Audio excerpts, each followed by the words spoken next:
USA is the home of serial killers. A killer is defined as serial when they have killed three or more people in various attacks. Of the prolific serial killers known around the world, 74% were born and raised in the USA.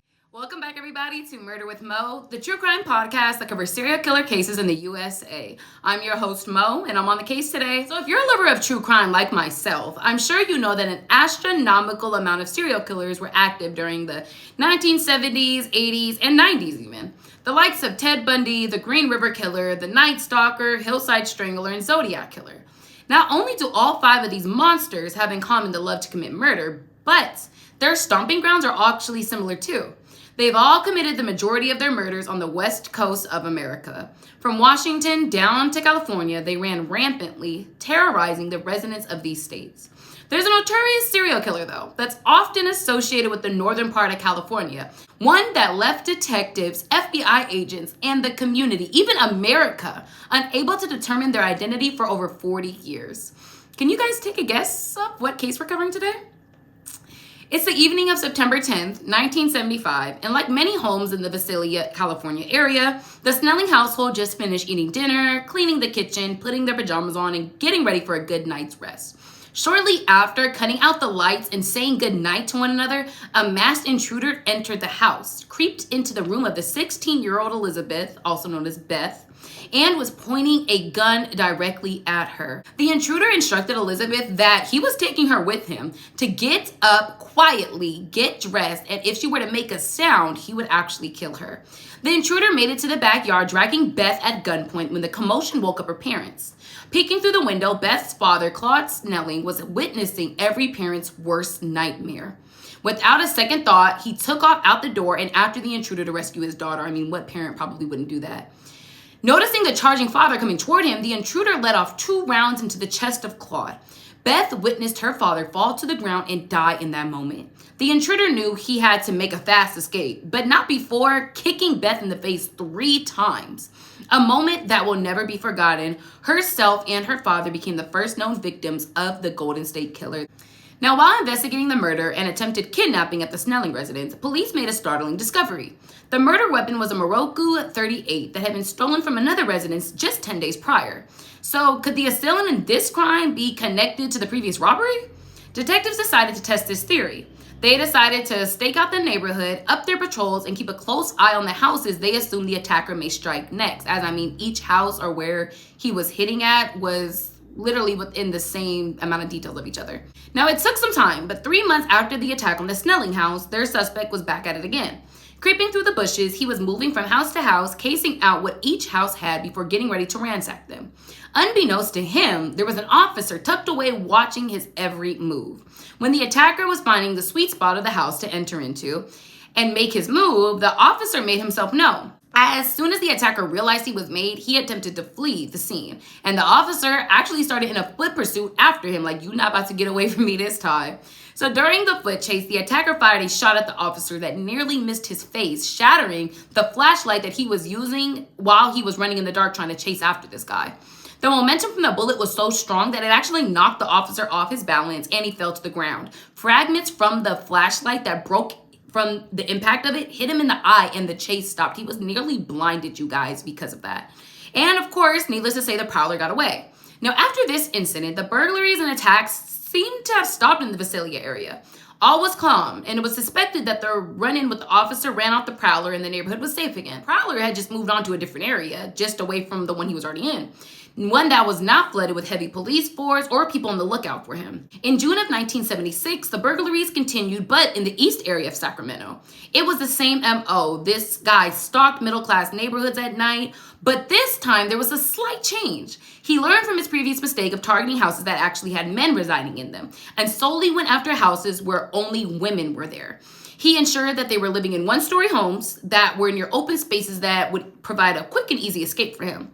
Now, this change in MO was not just because it would be easier for him to rob their houses. This was also because he was adding yet another crime to pair with the robbing. He decided to take it a step further and would begin raping these women whose houses he broke into. Through eastern Sacramento, the break-ins and rapes continued for 3 years. More than 40 women were sexually assaulted while in the comfort of their own homes. You know, your home is supposed to be somewhere you feel safe and, like we said, comfortable and not terrified or looking over your shoulder.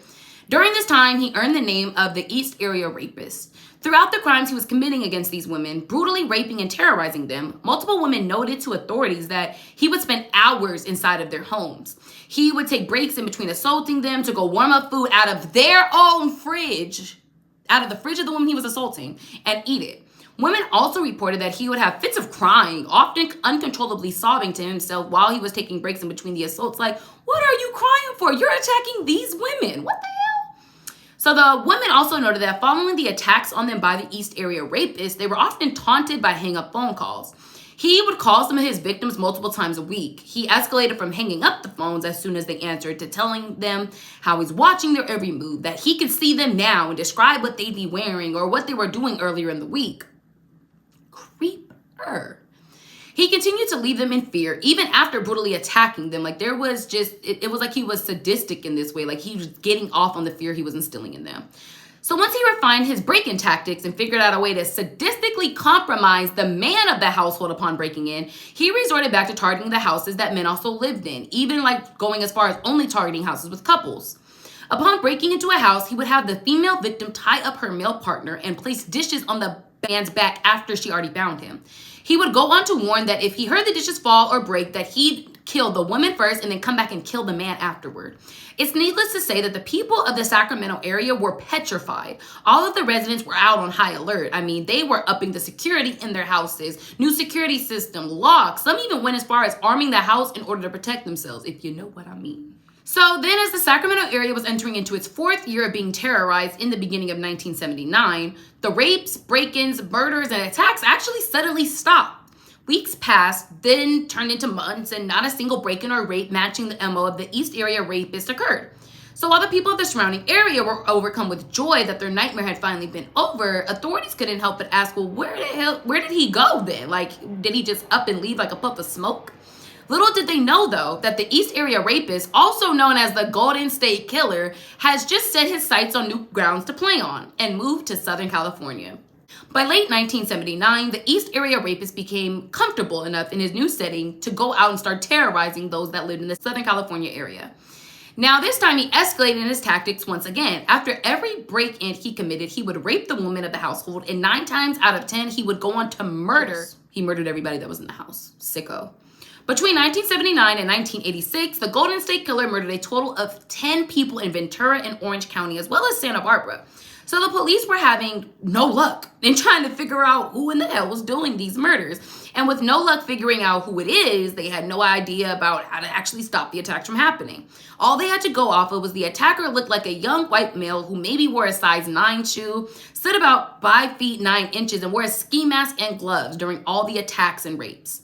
In Northern California, detectives were easily able to connect the robberies and rapes due to the similarities in details that the surviving victims gave, and then plus he was in Northern California for a longer time than he was in Southern.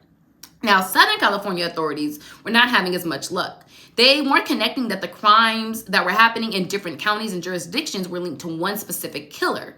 They were thinking that the crimes had to do with other high-profile serial killers that were very active during this same time.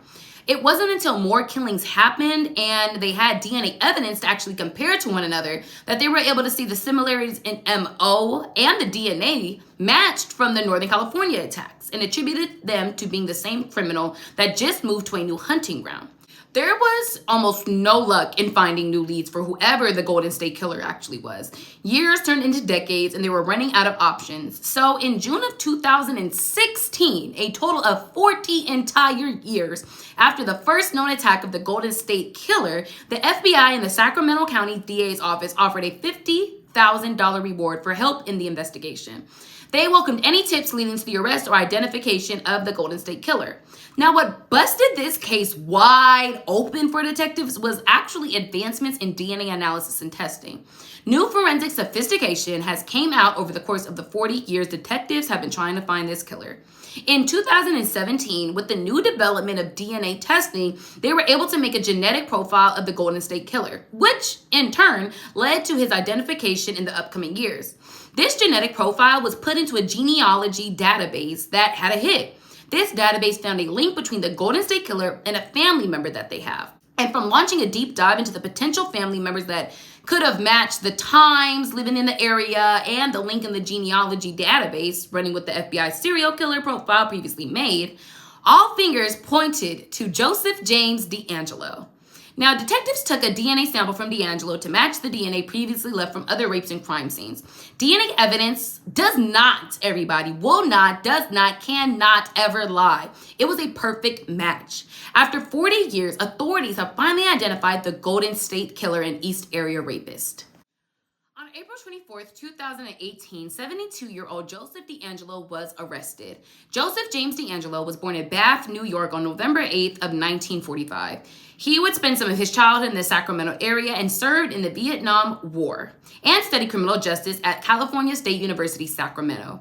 DeAngelo served also as a police officer in 2 different Northern California communities. Ain't that something, y'all? He left the force after he was arrested for shoplifting a hammer and dog repellent in 1979. Now, it also came out, you guys, that he was buying this dog repellent and hammer to actually assist him during the murders and the rapes and the break-ins that he was committing in Northern California during this time. He left the force to escape detection or anything getting turned back to him. The FBI criminal profile also did state that they believed that the Golden State Killer would have had a background in law enforcement or military experience. And again, these are both something that DeAngelo had. Crazy. Upon being arrested, DeAngelo was only legally able to be charged with 13 murders and 13 counts of kidnapping. Even though he committed a plethora of more crimes against many more, he could not be charged with any of the rapes as the statutes of limitation had actually expired for those crimes, which I disagree with. But anyways, 2 years would pass before DeAngelo offered a plea deal in exchange for a life sentence. Prosecutors initially turned down the deal as they wanted to seek the death penalty, but quickly changed their minds, and the DA, along with DeAngelo's attorneys, reached an agreement, and in exchange for pleading guilty, he would be spared from the death penalty. On June 29, 2020, DeAngelo pleaded guilty to all 26 charges and was sentenced to life in prison without the possibility of parole. Joseph DeAngelo is currently 78 years old and serving his life sentence in the California State Prison, Corcoran. And everybody, that concludes today's episode of the serial killer known in the United States of America as the Golden State Killer. Thank you guys for joining me today. And don't forget to like, comment, subscribe, and turn on those post notifications. I will see you next time for more Murder with Mo. I'm Mo, and I'm signing off today. Bye-bye.